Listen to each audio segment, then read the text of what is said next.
All right, everybody, welcome back. We are excited to bring you season 2 of Cellar Series. Finally, we are back inside of Hella's Restaurant a few miles south of Baltimore City to bring you another season of food pairings, beer pairings, whiskey pairings, and possibly another leprechaun sighting. You don't know. Stay tuned, find out, come inside. It's fall, and we are ready to kick it off. Come on.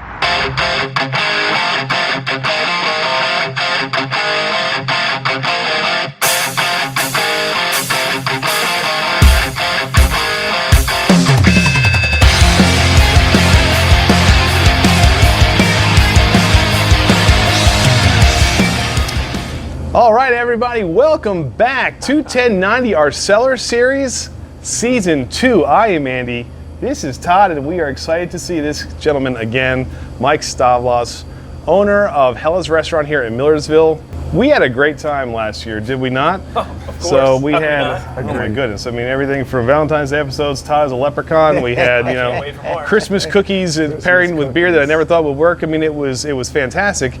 And we're going to do more of the same this year. And we're going to take it up a notch. We're going to add a few more little surprises. So we've been away for a while, but we are happy to be back. And Mike, I'm going to let you talk a little bit about what we're doing today. It is October. The rage now are the fall beers, the Oktoberfest styles, the doppelbocks, the pumpkin ales. And we've got some really special stuff today. So Mike, I'm going to let you start us off with our first beer of the evening. Sure. Yeah, you got to start off with the king, right? The right. King of October, the king of pumpkin beers, Southern Tier Pumpkin. And we have a special treat for you guys today. Out of our cellar, we have pulled out our 2019 rum barrel aged pumpkin. Ooh. This is a beer that first originated in 2014. They brewed it in a very limited batch and called it Rum King. Yes. And then in 2018, they got some more rum barrels and they came out with this version. And it's part of their Splinter series of different flavored pumpkin beers. You can smell the rum on that, right? yeah. So right I'm sure you've had, this is one of the most famous pumpkin beers that comes out every year. But it's interesting to see how that rum barrel imparts that smell of rum. I mean, it's crazy. And, you know, we opened up last year, we did the King versus King. We did the Southern Tier up in New York. We did their 19 versus 18, which was really cool. But this completely different, just the nose and the aroma coming off of this. And this is a bigger beer, too. This is what? 13.4. It's coming in at 13.4%. That's a big boy. So should we take a sip of it and see how it is before we eat? I mean, You take a sip. I'm going to take a guzzle. I can tell you, you can smell the rum on this, man. holy cow. Wow. Get that rum note, the caramel notes. Wow. It cuts through a lot of that. I mean, the pumpkin's still there, but it's much more muted. It's blended beautifully. Yes. I like this, I think, better than beer. And that's a hard statement right there to say you like it more than pumpkin. Andy, what do you think? I agree. No? For me, You love those pumpkin flavors. well, the pumpkin's muted. I'm almost picking up more like apple cider type notes to go with this one. I don't know if you guys are getting Apple that. cider, no, but maybe the sweetness of the rum barrels. Well, you're getting, obviously the rum is pretty prominent here. Oh. I think, I feel like it's a little muted, but it's still delicious. It just doesn't scream pumpkin to me. You're not getting a lot of spice. Yeah. Right. You're not getting a lot of that spice. And part of it may be the aging process. Honestly, this is the first we just tapped this, so it's the first time I'm trying it. Come get it. It's now on tap. It's good stuff. It's amazing. I Wow. would have expected maybe the booze to tone down more, with us aging it for a year, but it seems like it kind of accentuated the booze flavor in it. One thing that I've noticed is the pumpkin ales and styles, they tend to age well because of the powerful, the cloves and the nutmeg and cinnamon, all that stuff.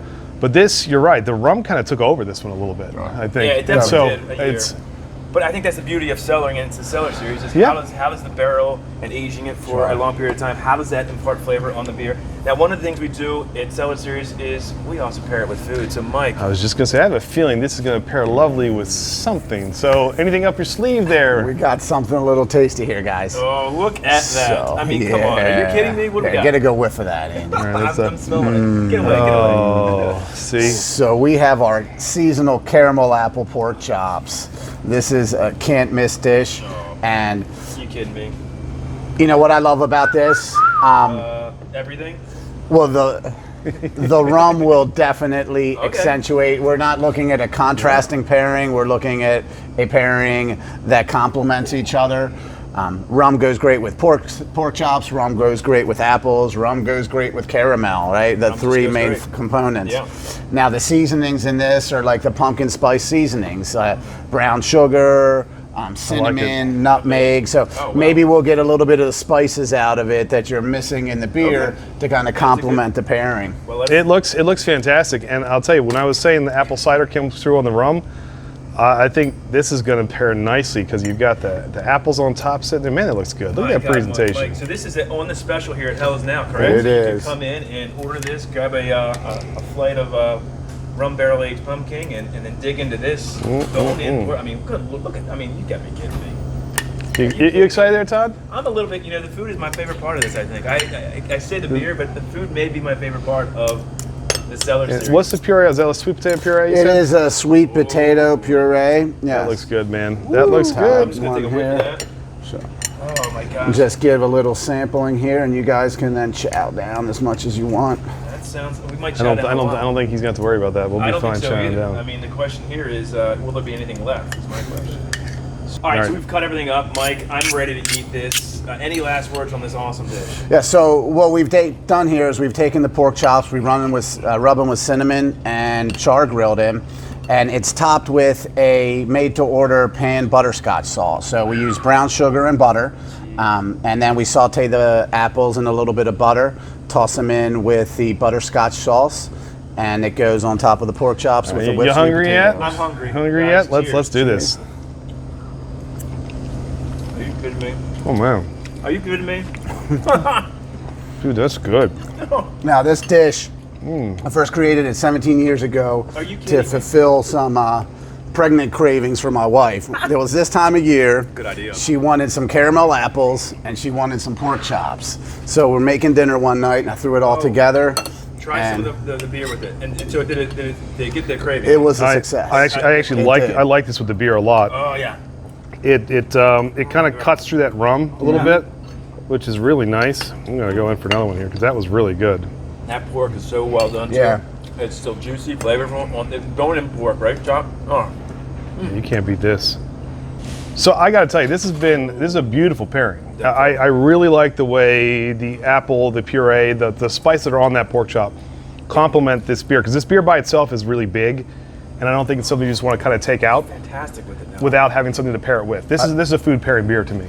I'll tell you what, when I'm drinking this and I'm eating the food, I think the sweetness that comes from the dish actually brings out a little bit of like the hoppiness or the tartness that's in the beer. Like I'm getting a little bit of like a tart finish where I wasn't getting it before. At first, it was just rum, right? Now all of a sudden, other flavors. And actually, I think you're pulling some of those cinnamon notes out of it now. A little bit of the nutmeg is kind of coming through, which is nice because it's coming from the compliment. And Mike's a guru with this. I mean, we did this all last year.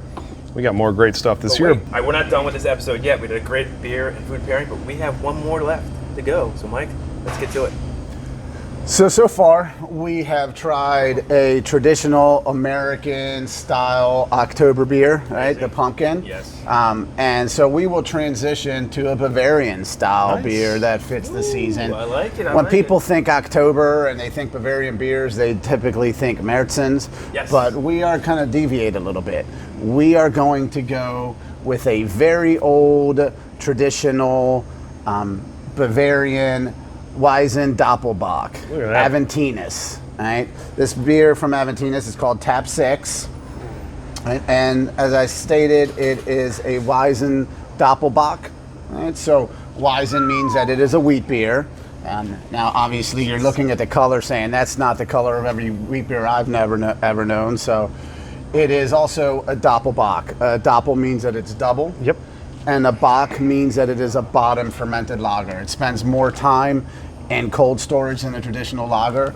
It ages longer, so therefore it develops. And speaking of which, this got some age on it. How old is this? This is a 2013, guys. All right, so 2000. Now, typically you would say I don't want to age a beer for 7 years. And I was concerned about this beer when I popped it open, but as we see, it looks like it's holding up. It is Get a whiff on this. Have you gotten a whiff on this? The lacing on this and the way this is held up has been really nice. But I get like raisins and fig and all those. Oh yeah, stone fruits, dark absolutely. fruits. Yes. This beer. Very nice. This has almost a little bit of some wine undertones of like a nice red wine that come through here with some of those notes that are popping. It's really pretty. Yeah. Look at that. Again, it's aged 7 years, right? And still this. Look at that. It's bottle conditioned, right? So you can obviously see the yeast lived and held up well over this period of time. Have bottles here at Hellers. Yeah, we do. And we told you last year. I mean, Mike's got a cellar full. One of the cool things about Hellers is that they actually have a cellar. Most restaurants don't have the space for it, but downstairs they've got a whole mess of amazing beers that have been sitting around for a long time. I mean, we went from New York to Germany with this one, and this is just, man, this is gorgeous. And Aventinus, they've been around since 1872. They started producing this beer in 1907. It was the first of its style that was like produced and bottled. Wow. Yeah, and these guys know what they're doing. I think so. It really smells like they know what they're doing. Let's see if they taste like they know what they're doing. Guys, I can't wait to get this down. All right, cheers. Whoa. Good stuff, right? Wow. That's pretty. Those dark fruits. There's even a little effervescence kind of that comes through off of that. That's just really. It still has a little bit of that minerality that you get out of a lager. It's got some tartness. I love the lightness to this, but the flavors are very bold, which is great. If that makes sense, like it's an easy sip, but it's very complex, which is beautiful. 13%? No, this is 8.2. 8.2. Okay. It's still perfect for this time of the year. Again, the alcohol is a little elevated. It's perfect for that change in seasons because it's kind of cool out, but it's not really cold, so you're not looking at like a huge beer for this time of year. You know, we had a pork chop. I was going to say we had a pork chop. I'm wondering if you would pair something with this. Are you going to feed us? You're going to feed us again, aren't you? I'm thinking that we need to go a little bit Bavarian, but a little bit American here. So we are doing what we're calling the Bavarian burger. Oh, man. Right. So this bad boy here, it is an 8-ounce Wagyu beef patty that we've char grilled. We put some Swiss cheese on that. Are you kidding me? A little bit of caramelized onions, some bacon. Do you want me to hold the plate? Beer mustard out of that. No, it won't come back. Look, you're messing up the chef here. We took some Aventinus, guys, and we mixed it in, and we made a beer mustard with the Aventinus. And that is on a Bavarian pretzel bun. Goodness. Is this on the menu here at Hellers? Goodness. It is one of our specials that we run during the month. Yeah, so you may come in and find this. All right, so you still Guys, you gotta. All right, well let's. You gotta grab this beer and you gotta taste this burger. Well, let's cut this up. Sure. I'm ready, man. So, Mike, when you're going through with your pairings, when you think of let me think of a dish for a beer. What goes through your mind? I mean, it's like a mad scientist here. How do you think of these things? What's the first thing for this dish? What did you think of? I mean, part of it is experience and knowledge, and just having a good idea of like profiles and how flavor profiles work together. And part of it is just an experimentation process. It's like drinking something and saying, "Oh wow, like I think this would really taste good with this, that, or the other," and making it work. And you said last year you always like to, when you do a pairing, incorporate some of the local ties of where the beer came from as part of your inspiration too.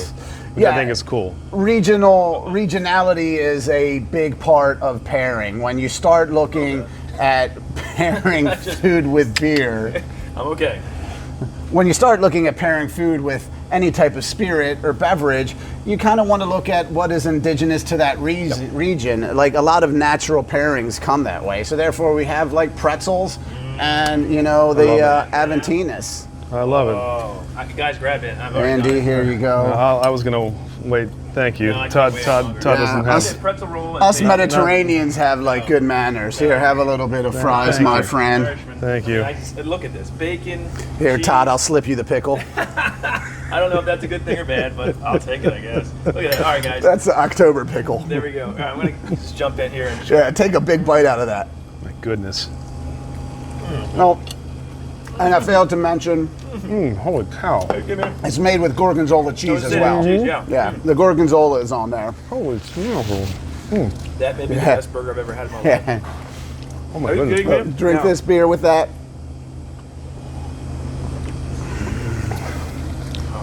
Okay. I think. Okay, so I don't know what I like better, the pumpkin with the pork chop or this Bavarian burger with this amazing I love that pork chop.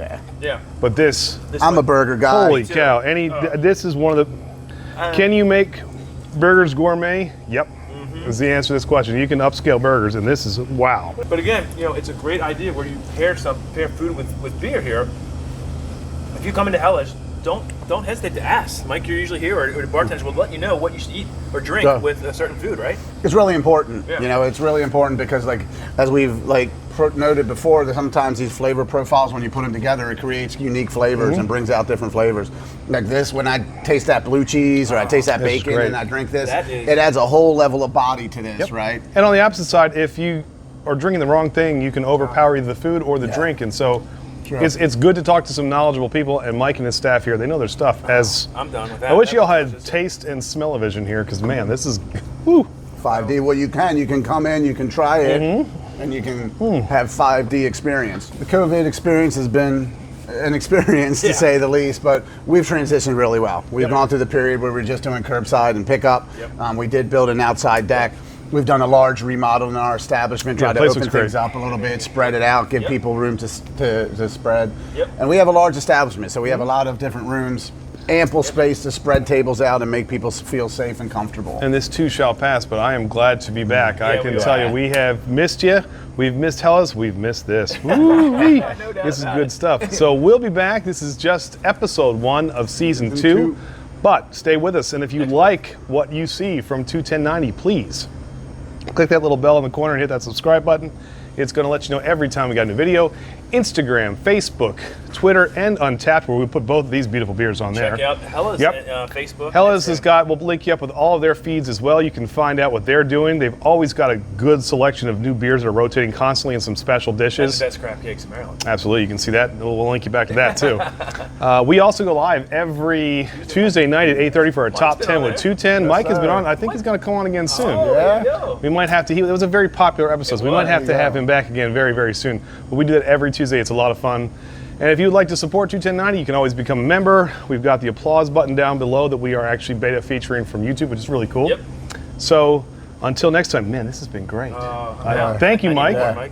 Thank you. He doesn't need any. He doesn't need any. Hold on. Okay, he's taking all the food. Look at that.